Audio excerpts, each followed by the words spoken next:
The car accident was a blur, a symphony of shrapnel flying across the highway, the debris of at least 3 vehicles. At the time, I didn't know who was at fault or what exactly happened. I just knew pain.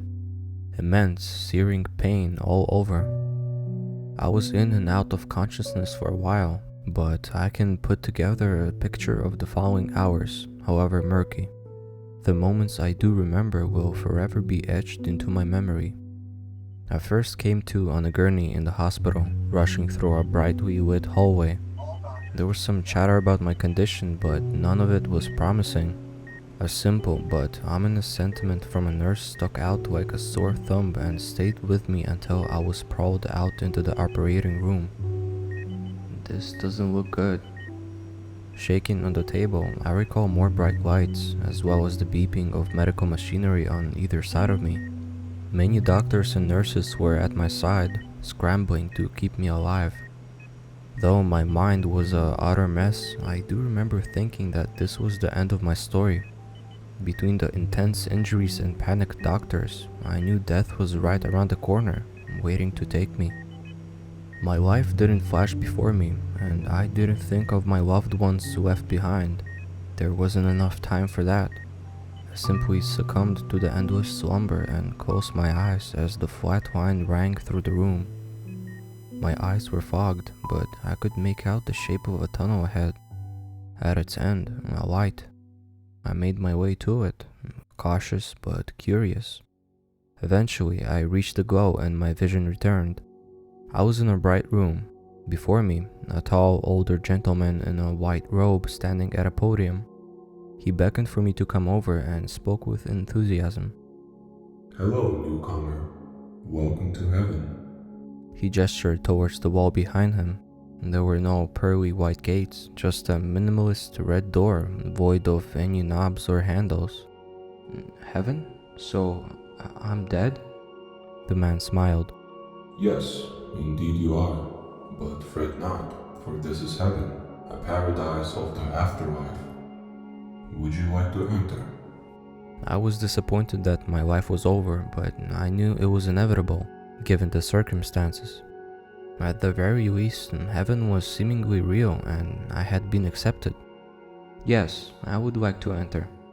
I stepped forward, but the man placed his hand on my chest, stopping me. Before you can enter the world above, an offering is required.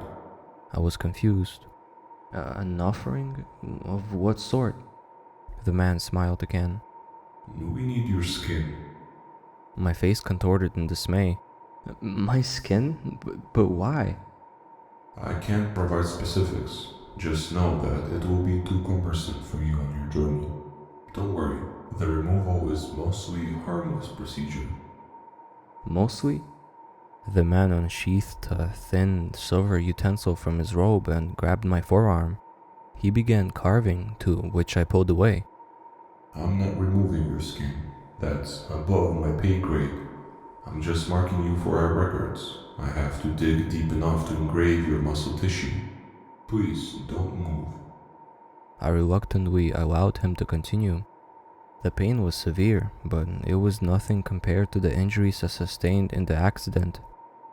When it was over, I looked down to see a string of unrecognizable characters along with the numbers that made up my birth date, 03/04/1991.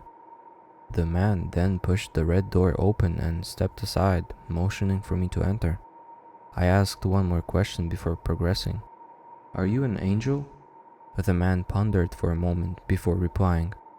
I prefer celestial overseer, but if that term suits you, then yes, I am an angel. He motioned again for me to enter. Though not completely satisfied with his answer, I obliged. The door was swiftly shut behind me, leaving me to survey the area. It was a room, similar to the previous, only void of anything other than myself. I was confused as I walked to its center. Was heaven a plain white room? Was something supposed to happen? Just as I was about to go back to the red door, the unthinkable happened. I was inexplicably launched upward at great speed. If I had to guess, my velocity was that of a meteor hurtling through deep space before meeting Earth's skies. In a matter of moments, I began burning up, a blue flame filling my field of view before turning orange, then red. As my speed increased, so too did the pain. It was like I was in a hospital again, dying of irrevocable damage. What was happening? Was I reliving the pain of my death? My ascent continued, and with it, a deadly realization. I wasn't just burning. With great difficulty, I was able to tilt my head and gaze upon myself. My skin was peeling. I watched in horror as it left my body completely, slipping into the great, white abyss below. All that was left was my muscle tissue. Soon after, the flame subsided and my motion slowed. Steam surrounded me as I landed in a new location. Though experiencing an insurmountable burning sensation, I was still conscious and aware. Alive, if you could even call it that. It was hard to focus on anything but the sharp sting enveloping me, but I was able to comprehend my whereabouts. It was an endless white void. Within it, a plethora of bodies scattered about. Skinless humanoid forms writhing in pain, covered only in red connective tissue like my own.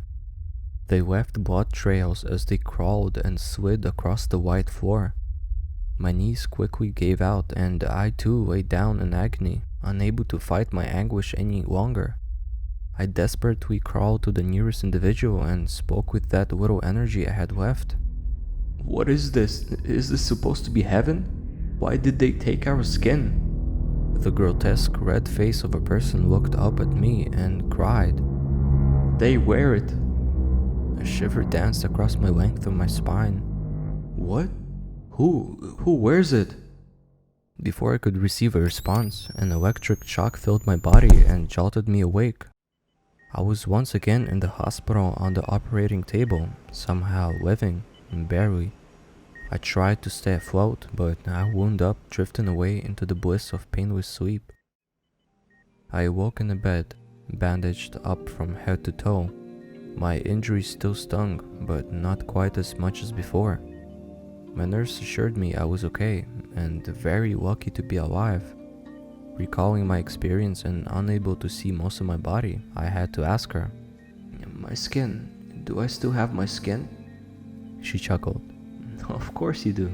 Some of it will be scarred, but rest assured, it's there." I sighed in relief, knowing my trip to heaven was just a strange medicine and shock-induced nightmare. Thank goodness. It wasn't until a few weeks later, when I was finally able to go home, that I discovered something terrible about my wounds. I've told someone about my near-death experience, but never the following, for fear of what conclusions might be drawn about my sanity.